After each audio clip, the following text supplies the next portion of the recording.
Bonsoir Lara Fabian. Alors on m'a dit que vous étiez très belle, je confirme. Quand les hommes et les femmes commencent à le dire, c'est que c'est bon signe. Parce qu'il y a toujours une part de jalousie, donc en règle générale, c'est que Lara Fabian existe et ça fait du bien. Lara, vous nous avez offert un très bel album. Là, en tout cas, un album, j'ai envie de dire que vous nous avez offert une partie de vous-même. Est-ce que je me trompe?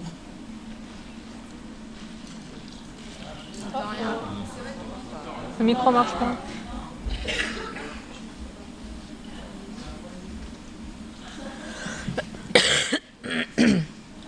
Et là, ça va bien? Ouais. Super.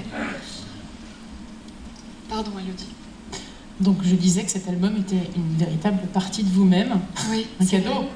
C'est un cadeau que, quelque part, qu'on m'a fait tout au long de ma vie. Enfin, ces présences, d'une façon ou d'une autre, ont été un cadeau, ont été des balises, ont été des étapes cruciales dans ma vie. Et c'est un cadeau que je me suis fait aussi parce que c'était un bonheur de pouvoir entrer en studio et d'interpréter des chansons que j'aime à ce point-là. Moi, j'ai envie de dire un petit peu que c'est un peu une évidence, cet album, finalement, quand on connaît les dernières années de votre vie. Quand il y a une naissance, en règle générale, ça bouleverse pas mal de choses. On revient à l'essentiel, on revient à nos racines, à nos souvenirs. Et dans cet album, vous reprenez effectivement des chansons des femmes qui vous ont accompagné, qui vous ont donné aussi envie de faire ce métier. Vous parliez de Véronique Sanson à l'instant, avec cette chanson Amoureuse. C'est vraiment elle, en fait, qui vous a donné envie d'écrire vos premières chansons, c'est ça? Oui, c'est vraiment elle. C'est vraiment elle qui m'a aussi mise face à des difficultés, à des doutes terribles. Et enfin, moi, le doute, c'est quelque chose qui m'accompagne en permanence. En revanche, quand on est face à une intelligence d'écriture pareille, on est forcément... j'allais dire, on reste toute sa vie l'élève admirative devant quelqu'un comme ça. Est-ce que l'élève, par moment, dépasse le maître aussi, peut-être? Non, jamais. jamais. Enfin, moi, je pense pas. Je pense pas du tout dans... En tout cas, je me permettrai jamais de faire même pas ce genre d'analyse. Je veux dire, c'est même pas un jugement, une critique. Je pourrais même pas rentrer dans ce genre d'analyse.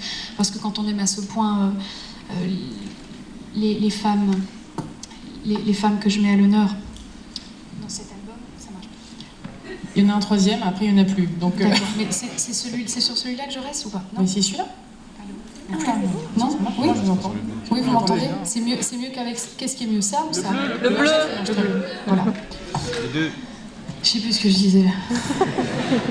Je disais que je rentre pas dans ce genre d'analyse et de considération parce que on n'est pas dans une démarche où l'élève veut dépasser le maître. Pas du tout. On est dans une démarche où l'élève n'imagine pas du tout ça voilà. Un seul instant, mais j'imagine en tout cas la difficulté que ça peut être pour une artiste de reprendre des titres de chansons. Bah oui, parce que les gens ont toujours... c'est toujours difficile. C'est-à-dire que les gens ont toujours ce sentiment qu'il y a des chansons qu'on ne peut pas toucher. C'est pour ça que faut pas toucher. C'est vrai. C'est pour ça que j'ai fait appel à un Anglais qui les connaissait pas du tout pour les produire. Du coup, on n'est pas rentré dans le temple sacré, on est rentré dans le temple de la musique avec tout le respect qu'il faut. Mais j'ai pas eu face à moi un mec qui dit mon Dieu, comment est-ce qu'on va reprendre Göttingen de Barbara ou comment est-ce qu'on va toucher à Edith Piaf. J'ai eu un mec qui écoutait des chansons sublimes et qui m'a dit je vois très bien comment aujourd'hui en 2010 on pourrait les imaginer dans cet univers gospel que je lui avais proposé, puisque je voulais qu'il soit urbain gospel. Voilà, donc vous avez quand même donné des ingrédients, en fait, pour faire cet album. Le gospel, le R&B aussi, un peu. Il y avait une trajectoire vraiment soul music, black music, et ce mec-là, c'est un type fabuleux qui fait tous les albums de Clapton, et qui donc a l'habitude de travailler avec des blancs qui veulent chanter de la musique noire. Voilà. C'est assez compliqué, parce qu'il faut avoir la voix qui va avec. Hein. Il s'appelle Simon Climy. Climy. Simon Climy, ouais. Je suis désolée. Hein. Non, c'est pas grave. Simon Climy, pour les copains. Vous parlez bien anglais. Quand vous avez décidé de faire cet album, est-ce qu'il y a des chansons que vous avez retirées dessus, ou vous avez vraiment interprété toutes les chansons qui vous tenaient à cœur? J'ai interprété toutes les chansons qui me tenaient à cœur, vraiment. Ouais. Il y en a, bon, forcément, il y en a, on se vautre, tout simplement. Il y en a peut-être une où je trouvais vraiment que comme on dit au Québec, j'avais pas fait une bonne job. C'était pas bien ce que j'avais fait, et voilà. Et humblement, je me suis dit non, je peux pas faire ça. Pourquoi c'était pas bien? C'était pas bien, j'étais pas à la hauteur de cet univers-là. Il était pourtant pas franchement très éloigné du mien, mais voilà, il y a des gens qui font ce qu'ils font comme personne, et même tenter de se les approprier est impossible. Voilà. Il y a un garçon qui va arriver. Lara Fabian, vous connaissez bien, je crois que au tout début, il les a fait un peu avec vous aussi. Quoi. Il y avait un duo ensemble avec Lara Fabian, c'est quand même assez fort de chanter avec Lara Fabian quand on débute. Il est tout jeune, il n'a que 20 ans là. Il est considéré comme le plus jeune ténor au monde, par certains. Il a une voix assez extraordinaire. J'aimerais juste que vous me donniez déjà votre sentiment, vous qui avez eu l'occasion de chanter avec lui.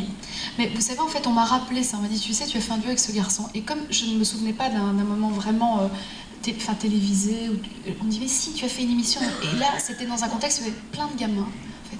Et je me souviens, tout d'un coup, je me dis, mais oui, le gamin. Alors là tout d'un coup, on fait, ah oui, le gamin. Et c'est vrai qu'il était incroyable et que ça a été un moment de partage avec beaucoup de mômes dont lui a ressurgi de manière extraordinaire. Vous aviez vu son album en main, celui qui vient de sortir avant, oui. avant l'émission? Oui. Oui, mais c'est très surprenant en fait de voir la tessiture, l'ampleur vocale si jeune. Voilà. C'est ça qui est bluffant. C'est pas tellement que quelqu'un chante bien, c'est à quel âge il chante si bien. Et puis l'interprétation en plus. Voilà, tout à fait. Il s'appelle Amaury Vassili.